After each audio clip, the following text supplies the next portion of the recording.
मोअज़्ज़िज़ दोस्तों, मेरा नाम हारिस है और मैं कॉस्मिक एक्सप्लोरेशन हब चैनल का बानी हूँ। मेरा आज का वीडियो ब्लैक होल्स के बारे में है। ब्लैक होल्स कायनात की एक जादुई और अनोखी चीज़ है। तो चलिए शुरू करते हैं ब्लैक होल्स के बारे में चंद बुनियादी सवालात से, जिसमें पहला सवाल ये आता है कि ब्लैक होल्स है क्या चीज़। दरअसल ये कायनात में ऐसे पॉइंट्स हैं जहाँ ग्रेविटी इतनी ज़्यादा होती है कि यहाँ से कोई भी चीज़ बच निकल नहीं सकती। यहाँ तक कि रोशनी, जो कि कायनात की सबसे तेज़ रफ्तार चीज़ है, भी इससे बच नहीं सकती।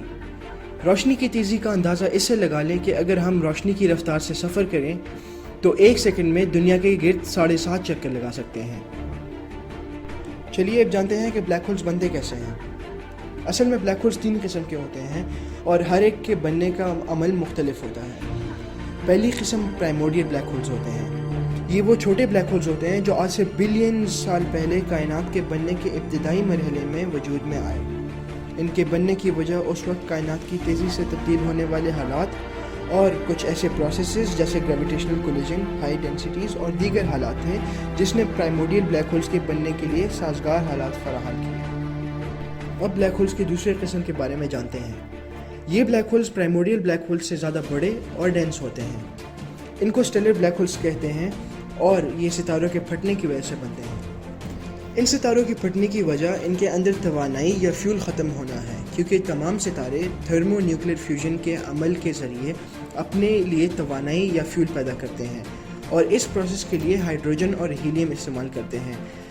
लेकिन जब ये ख़त्म हो जाते हैं तो इनकी वजह से सितारों की बाहरी फ़र्द अंदरूनी दबाव की वजह से बहुत बड़े धमाके की शक्ल में फट जाता है, जिसको सुपरनोवा कहते हैं। अब ये सितारे फटने के बाद या तो सफ़ेद ड्वार्फ बन जाते हैं और या तो न्यूट्रॉन स्टार बन जाते हैं और या तो ब्लैक होल्स बन जाते हैं। मगर ये सितारे ब्लैक होल तब बनते हैं जब इनका मादा एक रेडियस, जिसको श्वार्ज़शाइल्ड रेडियस कहते हैं, से ज़्यादा हो। इसके नतीजे में सितारे का ज़्यादातर मादा एक छोटे से पॉइंट में इतनी शिद्दत से कंप्रेस हो जाता है कि उससे एक ब्लैक होल बन जाता है। इस तरह के ब्लैक होल्स कायनात में आमतौर पर बनते रहते हैं क्योंकि हर 1 सेकंड में हज़ारों सितारे इस तरह के सुपरनोवा धमाकों से तबाह हो जाते हैं और इनमें से कुछ स्टेलर ब्लैक होल्स की शक्ल इख्तियार कर लेते हैं। चलिए ब्लैक होल्स की तीसरी किस्म यानी सुपर मैसिव ब्लैक होल्स के बारे में जानते हैं। ये इंतहाई बड़े और ताकतवर ब्लैक होल्स होते हैं जो कि अमूमन मुख्तलिफ गैलेक्सीज़ के दरमियान में वाक़ होते हैं, जैसे कि हमारी मिल्की वे गैलेक्सी जो एक बहुत बड़े और ताकतवर ब्लैक होल के गिर्द घूम रही है। अब साइंसदान ये नहीं जानते कि इतने बड़े और ताकतवर ब्लैक होल्स कैसे वजूद में आए। एक थ्योरी के मुताबिक मुख्तलिफ ब्लैक होल्स के आपस में टकराने और जुड़ जाने की वजह से ये ब्लैक होल्स बने, लेकिन अभी तक ये सिर्फ एक थ्योरी इसलिए है क्योंकि इस अमल से इतने बड़े ब्लैक होल बनने के लिए जितना वक्त दरकार है उतनी पूरी कायनात की कुल उम्र नहीं है। इस तरह की दीगर थ्योरीज भी है, लेकिन इनसे ये यकीन से नहीं कहा जा सकता कि ये ब्लैक होल्स कैसे बनते हैं। अब अपनी मौजू की तरफ वापस आते हैं। हमारे मिल्की वे गैलेक्सी के दरमियान वाक़ सुपर मैसिव ब्लैक होल को सैजिटेरियस ए स्टार के नाम से जाना जाता है और ये सूरज से करोड़ों गुना ज़्यादा ताकतवर और डेंस है। इसकी ग्रेविटी इतनी ताकतवर है कि हमारे गैलेक्सी के तमाम सितारे इसके गिर्द घूमने पर मजबूर हैं।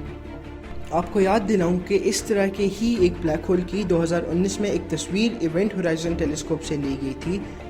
ये ब्लैक होल मेसिर 87 गैलेक्सी के दरमियान पाया जाता है जो कि हमसे इंतहाई दूर है, मगर इतनी दूरी होने के बावजूद साइंसदानों ने इसकी तस्वीर जदीद टेक्नोलॉजी की मदद से हासिल की। अब हम ब्लैक होल की अमूमी साख्त और दीगर खसूसियात के बारे में बात करेंगे, जैसे कि ब्लैक होल का ये काला हिस्सा क्या होता है और इसके गिर्द ये रोशन डिस्क क्या चीज़ है। दोस्तों, अगर कोई भी चीज़ ब्लैक होल के इस काले पॉइंट के बहुत करीब जाता है तो वो उसकी ग्रेविटी से कभी भी नहीं निकल सकता और निगला जाता है। इस पॉइंट को इवेंट होराइजन कहा जाता है और इस इवेंट होराइजन के बीच में एक बेहद डेंस और बेहद छोटा पॉइंट है जिसको पॉइंट ऑफ सिंगुलैरिटी कहा जाता है। यहाँ इस ब्लैक होल का पूरा मादा कंप्रेस हुआ होता है। अब बात करते हैं ब्लैक होल के गिर्द पाए जाने वाले इस रोशन डिस्क की। इस डिस्क को एक्रीशन डिस्क कहा जाता है और ये वो मादा है जो कि ब्लैक होल के खाए हुए सितारों से रह जाता है। ये इतना रोशन इसलिए होता है क्योंकि ब्लैक होल की ग्रेविटी की वजह से ये इतना तेज़ घूमता है कि आपस में रगड़ की वजह से ये फ्रिक्शन के प्रोसेस को जन्म देता है और इस प्रोसेस की वजह से ये बहुत गर्म हो जाता है और बहुत रोशन दिखने लगता है। میں نے بلیک ہولز کے بارے میں ایک بلاگ بھی لکھا ہے جس کا ٹائٹل میں نے رکھا ہے black holes the places where God divided by zero. اب میں نے اس کا ٹائٹل یہ اس لیے رکھا ہے کیونکہ ڈینسٹی ڈھونڈنے کا formula density equals to mass over volume ہے, اور بلیک ہول کی ڈینسٹی ڈھونڈنے کے لیے ہمیں میس تو پتہ چل جاتا ہے لیکن والیوم ہمیشہ زیرو رہتا ہے, اور اسی لیے لوگ کہتے ہیں کہ بلیک ہول کی سنگولیرٹی کے اندر بے حد ڈینسٹی ہوتی ہے. اب ہم بلیک ہولز کے بارے میں چند عجیب و غریب اور حیران کرنے والے حقائق جانیں. پہلا یہ کہ کائنات میں کوئی بھی مادہ رکھنے والی چیز کو بلیک ہول میں تبدیل کیا جا سکتا ہے جب اس کو ایک حد تک کمپریس کیا جائے جس کو شوارزشائلڈ ریڈیس کہا جاتا ہے. مثلاً اگر ہم اپنی دنیا کے پورے مادے کو ایک مونگ پلی جتنا کمپریس کر دیں تو یہ بلیک ہول بن جائے گا. سوچئے 12,756 کلومیٹر کے ڈائی میٹر رکھنے والی چیز کو ہمیں مونگ پلی کے ڈائی میٹر تک کمپریس کرنا پڑے گا اور تب ہی یہ بلیک ہول بنے گا. بلیک ہولز کے بارے میں ایک اور انوکھی حقیقت یہ ہے کہ صرف ہمارے گیلیکسی میں 5 ملین سے زیادہ بلیک ہولز گھوم رہے ہیں, اور اگر خدا نخواستہ ان میں سے ایک بھی ہمارے تھوڑے بھی قریب آتا ہے تو یہ ہمارے نظام شمسی کو پوری طرح سے تباہ کر کے نکل لے گا اور کچھ بھی نہیں بچے گا. لیکن ہمیں ابھی اس لیے نہیں ڈرنا چاہیے کیونکہ ہمارے سب سے نزدیکی بلیک ہول کا فاصلہ ہم سے 1000 شمسی سال ہے, جو کہ ایک محفوظ فاصلہ ہے. اب سائنسدان بلیک ہولز کو 2 طریقوں سے دریافت کرتے ہیں. پہلا طریقہ اس کے گرد روشن ایکریشن ڈسک کے ذریعے ڈھونڈنا ہے, اور دوسرا بلیک ہولز سے خارج ہونے والی ریڈیشن پکڑ کر ڈھونڈنا. ویڈیو کے اختتام میں یہ بولنا چاہوں گا کہ میں آپ سب کے لیے دعا گو ہوں کہ جہاں بھی رہیے خوش رہیے اور محفوظ رہیے. اگلی ویڈیو کے ساتھ پھر حاضر ہوں گا. اللہ حافظ.